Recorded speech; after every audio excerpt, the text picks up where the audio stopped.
సాక్షాత్తు సిరుల తల్లి ఆ లక్ష్మీదేవి. ఇలా మళ్ళీ పుడతా, ప్రపంచమంతా నా చుట్టూ తిరుగుతోంది.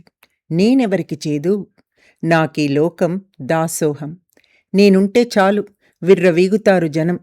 నేనుంటే చాలునని ప్రలోభపడుతూ నాకు బానిసలవుతారు. నా సంపాదనే ఎందరికో ధ్యేయం. నా వెంట తిరిగే మనుషులు మంట కలుపుతారు మానవత్వాన్ని. మరికొందరు నాకోసం విలువల వలువలు విడుస్తున్నారు. నాపై ప్రేమతో నీతి, దయ విస్మరిస్తున్నారు. మనస్సును, మనశ్శాంతిని కోల్పోతున్నారు. విలాసాల మత్తులో సోలిపోతున్నారు. నేనంటే భయం, భక్తి ఒకనాడు. సాక్షాత్తు లక్ష్మీ స్వరూపం నేను ఆనాడు. నేనంటే విచ్చలవిడితనం నేడు. నేనుంటే కానరాదు కన్ను మిన్ను. నేనుంటే అంతులేని అహంకారం. నా కోసం తల్లిని, చెల్లిని హతమారుస్తారు. నా కోసం మార్చగలరు తమ హస్తం. నా కోసం ఎంతకైనా దిగజారగలరు. చివరికి చావమన్నా చస్తారు. అందుకే నా మీద నాకసహ్యం. విలాసవంతుల చేతిలో కీలు బొమ్మగా, విశృంఖలత్వానికి మారు పేరుగా నిలిచిన నేను, నన్ను నేను దహించుకొని ఆకలి బాధతో అల్లాడే పేదల కడుపులు నింపడానికి మళ్ళీ పుడతా అన్నది ఆ తల్లి.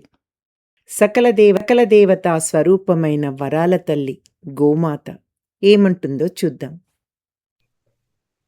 గంగిగోవును నేను, అవును, నేను పేరుకు తగ్గదాన్నే. ఆనాడు రేపల్లెలో గోకులంలో ఎంత స్వేచ్ఛో నాకు.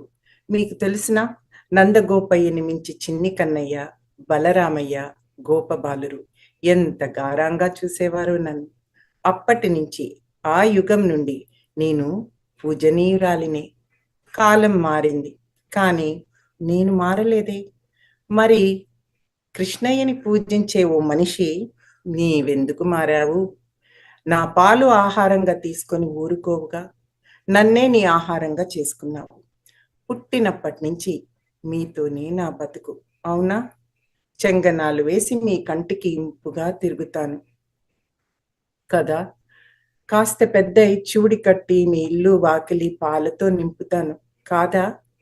వర్షం అంటే మాత్రం భయంతో వాన రాగానే అంబా అంబా అంటూ లేపేస్తాను. శుభానికి నేనే, కంటికి ఇంపుగా తిరిగేది నేనే. నేనేం పాలడిగానా, పాయసాలు అడిగానా?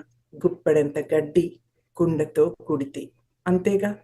మరి తపేలాలు నిండా పాలు ఇవ్వడమే వచ్చిన నాకు కడకి మీరిచ్చే బహుమానం కబేల. అవును, కబేల. అక్కడ కూడా మీకు ఉపయోగపడేలా చర్మాన్ని వదిలి నేను పలికి సిద్ధం. ఎందుకంటే నేను సార్థక నామధేయురాలిని. సాక్షాత్తు ఆ పరమశివుని వాహనాన్నే కన్నా అమ్మని. ప్రేమించటం, క్షమించటం మాత్రమే తెలిసిన దాన్ని. మీ కన్న తల్లిలాగానే గట్టిగా నిగ్గదీయటం చేతగాని చిట్టి గంగిగోవుని. అవును, గంగిగోవుని, గోమాతని.